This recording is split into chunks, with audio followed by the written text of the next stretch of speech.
मित्रांनो, share market अभ्यासमध्ये तुमचं स्वागत.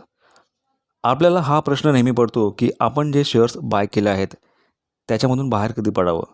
त्यानंतर आपल्याला हा सुद्धा प्रश्न पडतो, की नक्की शेअर कोणत्या वेळेला, कोणत्या लेवलला बाय करावेत? तर आपण ह्या व्हिडिओमध्ये लाँग टर्म इन्व्हेस्टमेंटविषयी बोलणार आहोत. इंट्राडे ट्रेडिंग किंवा फ्युचर आणि ऑप्शन्सविषयी बोलणार नाही आहोत. जे लोक कंपनीच्या शेअर्समध्ये लाँग टर्म इन्व्हेस्टमेंट करतात, त्यांच्याकरताच हा व्हिडिओ आहे.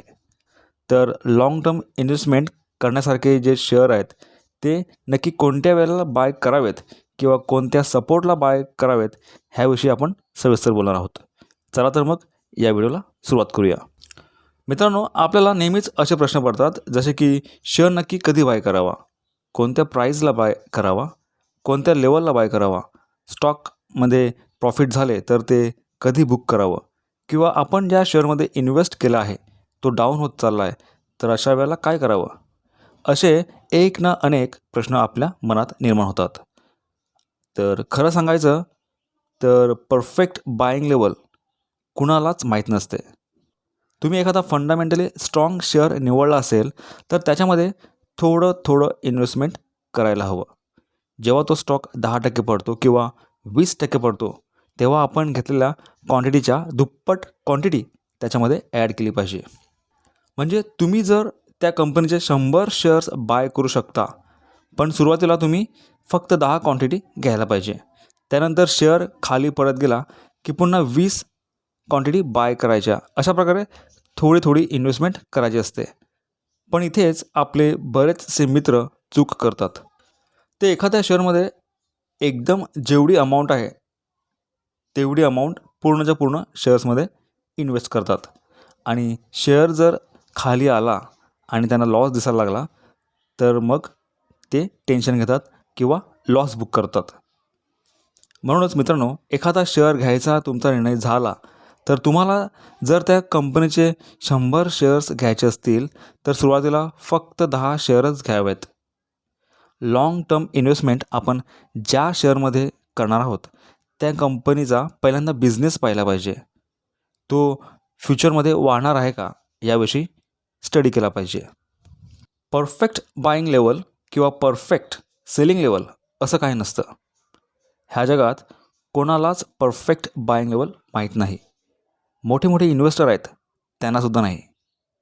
तुम्ही एखाद्या कंपनीचा अभ्यास केल्यानंतर तुम्हाला असं वाटलं की हा बिझनेस चांगला आहे आणि भविष्यकाळात हा बिझनेस वाढेल, ह्या कंपनीचं प्रॉफिटही वाढेल, तर त्या कंपनीचे शेअर्स थोडे थोडे बाय करायला सुरुवात करा.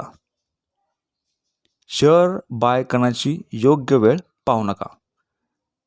चांगल्या कंपनीचे थोडे थोडे शेअर्स बाय करायला लगेच सुरुवात करा.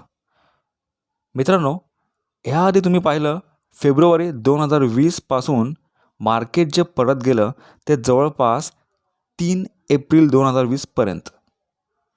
आणि त्यानंतरसुद्धा मार्केट अजून पडेल, आणखी लो बनवेल, म्हणून काही लोकांनी शेअर्समध्ये इन्व्हेस्ट केलं नाही. त्यांना वाटलं अजून मार्केट खूप डाऊन होईल आणि त्यावेळेला शेअर्समध्ये इन्व्हेस्ट करू.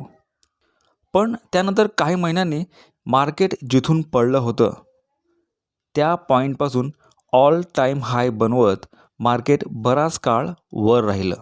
हे पाहून खूप लोकांना मार्केट जेव्हा बरंच खाली पडलं होतं, तेव्हा अजून मार्केट खाली जाईल याची वाट पाहिल्याने शेअर्समध्ये इन्व्हेस्टमेंट नाही केलं, म्हणून दुःख झालं, कारण त्यांची संधी हुकली होती. तर मित्रांनो, आता आपण पाहूया की कोणत्या शेअर्समध्ये आपल्याला इन्व्हेस्टमेंट केली पाहिजे. तर सर्वात महत्त्वाची पहिली गोष्ट ही आहे की तो शेअर फंडामेंटली स्ट्रॉंग हवा. फंडामेंटली स्ट्रॉंग शेअर म्हणजे काय?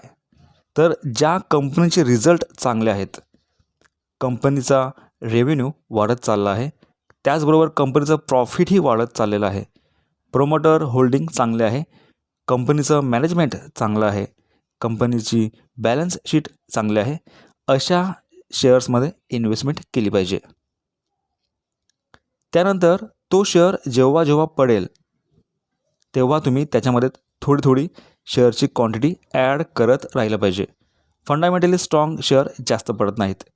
ते जेव्हा जास्त पडतात तेव्हा तर आपल्याला आनंदच झाला पाहिजे, कारण तीच वेळ आपल्याला शेअर्समध्ये इन्व्हेस्ट करायची असते.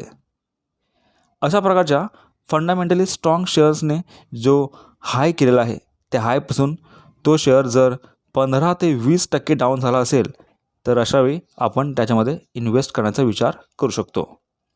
आपल्याकडे त्या शेअरमध्ये इन्व्हेस्ट करण्याची जी अमाऊंट आहे त्यापैकी फक्त 10 ते 15% आपण त्या शेअरमध्ये सुरुवातीला इन्व्हेस्ट करू शकतो. त्यानंतर जर तो शेअर डाऊन झाला त्यानंतर आपण त्यात आणखी थोडी क्वांटिटी ॲड करू शकतो. अशा प्रकारे आपण चांगल्या कंपनीमध्ये इन्व्हेस्ट करायला सुरुवात करू शकतो. आता एखादा शेअर आपल्या हायपासून 15 ते 20% डाऊन झाला आणि तुम्ही लगेच इन्व्हेस्ट केलं तर याचा अर्थ असा नाही की आता तो तिथूनच लगेच रिकवर व्हायला सुरुवात करेल. कदाचित तो आणखीन 5-10% खाली येऊ शकतो, कारण तो शेअर एक्झॅक्टली अजून किती खाली जाईल किंवा पडेल हे आपल्याला किंवा दुसऱ्यांना कोणालाच माहीत नसतं. म्हणूनच सुरुवातीला आपण कमी इन्व्हेस्ट करायचं, त्यानंतर जसा शेअर पडत जाईल तशी आपली इन्व्हेस्टमेंट वाढवत जायचं. लक्षात ठेवा मित्रांनो, आपण एखाद्या फंडामेंटली स्ट्रॉंग कंपनीमध्ये इन्व्हेस्ट करतो तर 5, 10, 15 किंवा 20 वर्षे नक्कीच त्या कंपनीचा शेअर होल्ड करायला पाहिजे. तर मित्रांनो, आपल्या पोर्टफोलिओमध्ये शेअर्स घेण्यापूर्वी शेअर मार्केटमध्ये बरेच वेगवेगळ्या कंपन्यांचे सेक्टर आहेत. त्या सेक्टरमध्ये टॉपचे जे शेअर्स आहेत, ज्या कंपन्या आहेत त्या कंपनीमध्ये आपण इन्व्हेस्टमेंट केली पाहिजे. अशा वेगवेगळ्या सेक्टरमधील फंडामेंटली स्ट्रॉंग शेअर्स निवडून तुम्ही आपला पोर्टफोलिओ सजवू शकता. मित्रांनो, तुम्हाला एखादी कंपनी आवडली म्हणजे ती कंपनी फंडामेंटली स्ट्रॉंग आहे, त्या कंपनीचा रिझल्ट चांगला आहे, बॅलन्स शीट चांगले आहे, मॅनेजमेंट चांगला आहे, फ्युचर ओरिएंटेड बिझनेस आहे, तर त्या शेअरमध्ये इन्व्हेस्ट करण्याचा विचार तुम्ही नक्कीच करू शकता. नेहमी शेअरमध्ये इन्व्हेस्ट करताना त्या कंपनीच्या बिझनेसवर अभ्यास करा. जर तो बिझनेस तुम्हाला आवडला तर त्या शेअरच्या प्राईसकडे पाहू नका, कारण आपण लाँग टर्मसाठी तो शेअर होल्ड करणार आहोत, जवळपास 10 ते 20 वर्ष. चांगल्या कंपनीचे शेअर्स नक्कीच वाढतात, ते कधीच ओव्हर व्हॅल्यूड नसतात. हा व्हिडिओ तुम्हाला आवडला असल्यास व्हिडिओ लाईक करा.